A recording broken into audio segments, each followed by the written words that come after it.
Now for the sides of our dummy cake, we are going to be using shortening to do that.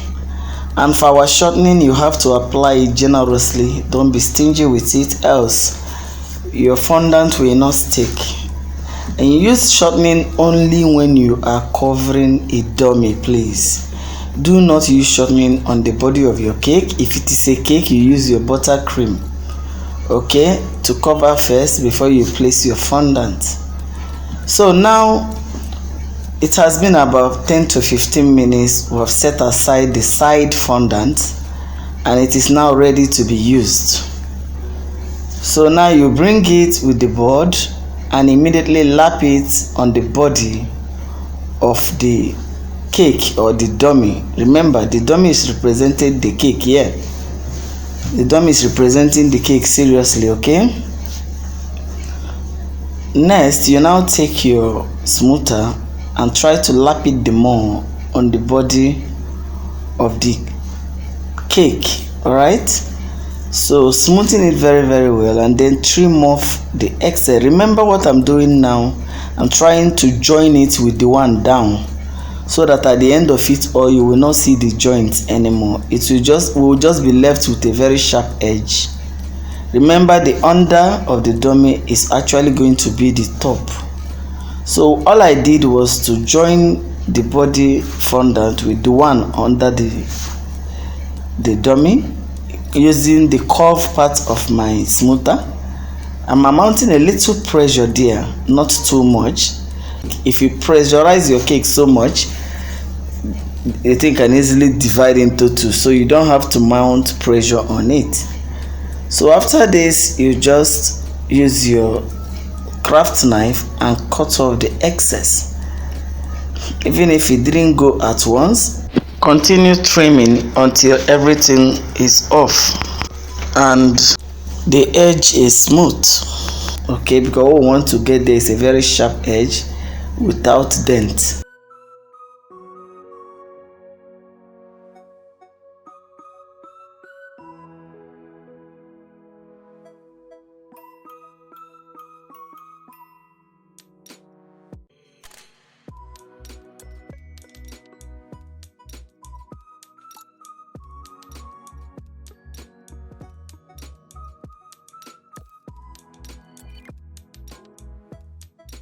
Now after trimming, apply some icing sugar there and use your smoother this time to smoothen it the more, and you are good to go.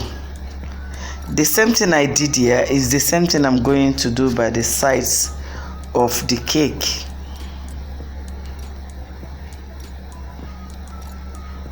Now if you are making a cake for this particular box, all you need to make is 12 inches cake times 5. That is 12 by 12 inches cake times 5, and each of the 12 inches will be 2 inches high. By the time you stack it up to the 5 of it, it will give you 12 inches by 10 inches high. That's how you know the size that is good for your box. Take note of that, please. Now remember, this class is strictly for just students, so there's no way I would have wasted so much cake on it, okay? Making a cake as huge as this will be too expensive, but because I needed to give you the idea, I decided to use the dummy. Because actually I use ash color, that is the gray color, and black in the first box cake I made, and so many people were like, teach us how to do it. That was why I decided to through the class, okay? But I know that with this you will understand perfectly well what I am doing. So I have been able to place the second part of the covering now, the fondant.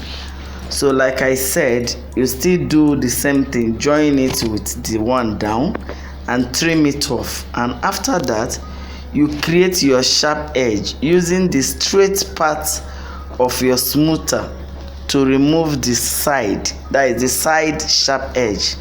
That is another place you are supposed to see what I did.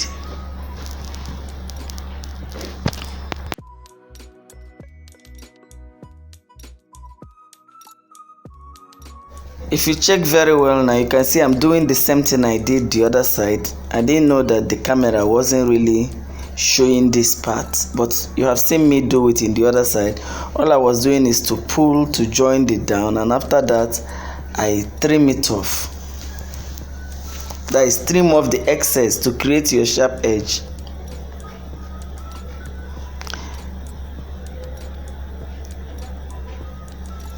So now, after that, the side now. For the side, you apply your icing sugar, the two sides, and then with your, look at the smoother I'm using the straight part of the smoother. You continue to pull until you use the smoother to cut it off. When you cut, you notice that you are creating a sharp edge by the corner there.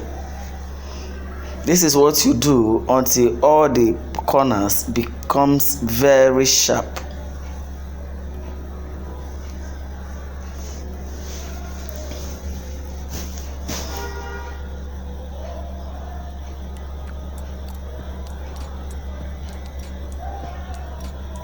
That's why this motor is very good. When it comes to things like this, I think I prefer this particular smoother.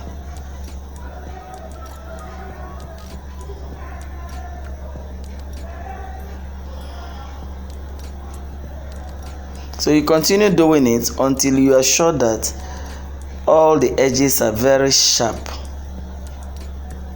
So you now rub your smoother on the body. So it's very sharp now. I know that the corn flour is not, the icing sugar is not allowing you see it very well, but it's actually very sharp.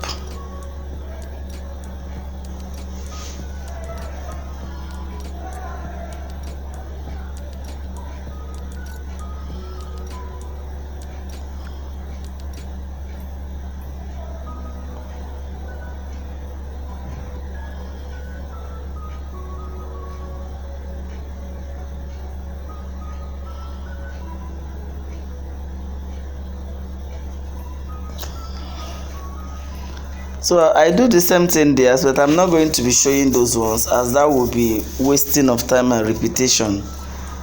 I will just do that one behind camera, and then we will flip it over to see our finished work. Okay.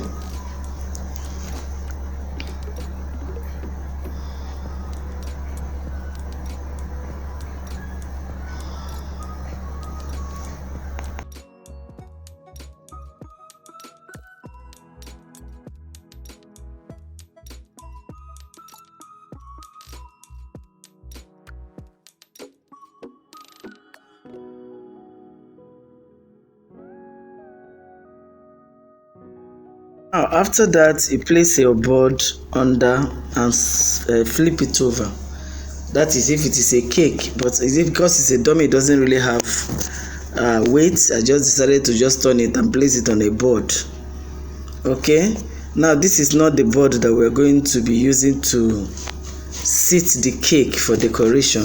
Remember, I said the board is supposed to be the same size with the one you nailed on the gravity suspension preparation that we just worked on. So you can see how sharp the mouth is now because you were able to join both the one down and the one by the side. Then after joining, you trim it. Immediately it will give you the sharp edge. Okay, so now this is the board that is the same size, which is 12 inches, 12 by 12 inches board. Is the same size of the board I nailed on that the gravity. Okay, on that gravity preparation, that was the same size I nailed on that gravity suspended preparation. Set aside the cake after covering, and then we work with our molds. And for the molds, here are the popular molds I am using for this particular class. You can see they are all in the market. They are not really scarce mold. I have used this in my wedding cake class, and you people saw what it was able to do. I've also used these beads in some of my classes. So majority of them are actually popular mold. The last one I showed is for the leg of the box. Okay, so let's continue. First, I'm going to be showing you how to work on the mold. For those of you that have not entered my class before on mold, that is, if you have not been in my wedding cake class where I worked with the mold, this is an opportunity for you to see how you can easily place your fondant, mold, and bring it out. So the first one I'm using is the one that looks like a crown. I rolled out. It is not too light. Take note of that. It's quite thick. And now press, mount very serious pressure so that all the designs will appear. Because the mold is not complete if you are not able to bring out all the designs. Okay, then roll on top of it to give it more pressure. And after that, begin to pick out the sides so that the line where the designs stopped will all show. If that did not happen, by the time you remove the fondant from your mold, it will be very rough. So next, you take your scraper, pressing down as you are cutting the excess out. So after cutting them out, you gradually place back all the fondant inside the mold to make sure all the spaces are well covered before unmolding it. I am not going to be adding any other extra fondant. I'm only going to sit them well because there was a little shift when I was cutting them. So after this, I am now going to bring it out.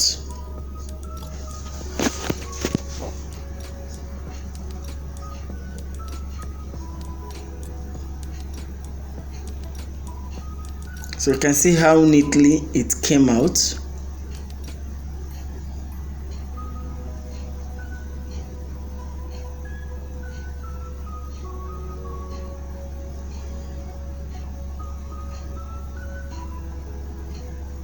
So you can see now the second mold. Now that mold has a cutter, but the first one I used doesn't. Some molds are like that. When you mount all your pressure, it will just cut on its own.